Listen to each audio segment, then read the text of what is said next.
Hello fellow foodies, it's your old mate Scootafox back again, and today I'm going to show you how I like to reverse sear a steak. So I'm going to whip down to my local butcher. It's at the Robina Town Centre. It's called Steak Kings. I tell you what, these guys know their meat. Their produce is always so fresh.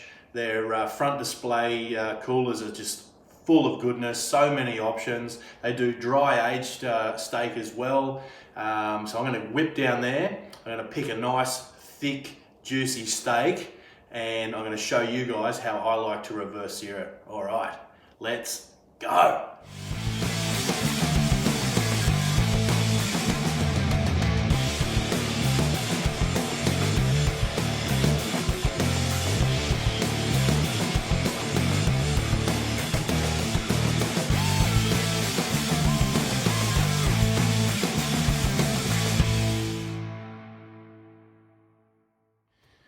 All right, well, I've just been down to Steak Kings at Robina and I've picked up this little beauty. Have a look at this. It's a 1 kilo Texas cut T-bone. Have a look at the size of it. And it's my suggestion, if you are going to do a reverse sear steak, you've got to have a nice thick cut to be able to get a good result. So a couple of other things that you're going to need when you're doing a reverse sear. Obviously you need your steak. For this one I'm going to put a good rub on the steak as well. You can just use salt and pepper. You need a temperature probe, like one of these. I'm going to do mine in the smoker to start with to bring it up to temperature, and then I'm going to sear it on the barbecue. You can do it in the oven using similar temperatures that I'll show you, and then sear it on the barbecue, or you can sear it on a cast iron skillet or something like that as well. But today I'm going to be doing it in the smoker, on the barbecue. It's going to be great, can't wait. Okay, so I've got my steak. It's been resting out on the bench for a little bit over an hour to bring it up to room temp. I've put the rub on it, as you can see, covered it well in that rub, a little bit of olive oil as well.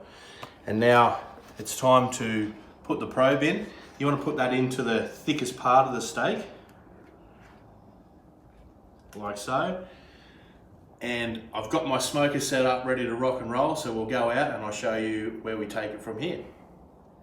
Okay, so I've set up my smoker as you normally would, get it running. It's sitting at about 110 degrees at the moment. So we're just going to place the steak in the middle like that. Make sure that probe's right in. Like so. Lid on. And we're going to bring that up to around about 46 degrees internal temp, and then we take it to the next step. Okay, so now we have the steak. It's been in the smoker for, it probably took about an hour and a half. It's up to 48 degrees internal temp, and now I'm about to do the sear side of things. So here we go, over onto my barbecue grill, which I've got nice and hot, and it's time to reverse sear. We do this about 2 minutes each side, and then we're done. Time to flip it over to the other side. Oh, look at that. All right, well, here it is, the final result. I've added a couple of bugs on top for a bit of surf and turf. I'll get rid of them and we'll do a bit of a cut just to see what it's like here. Ooh.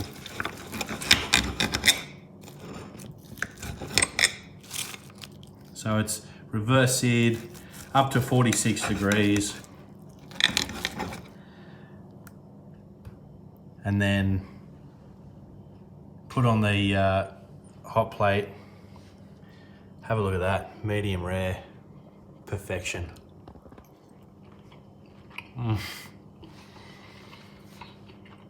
Oh, that is so good.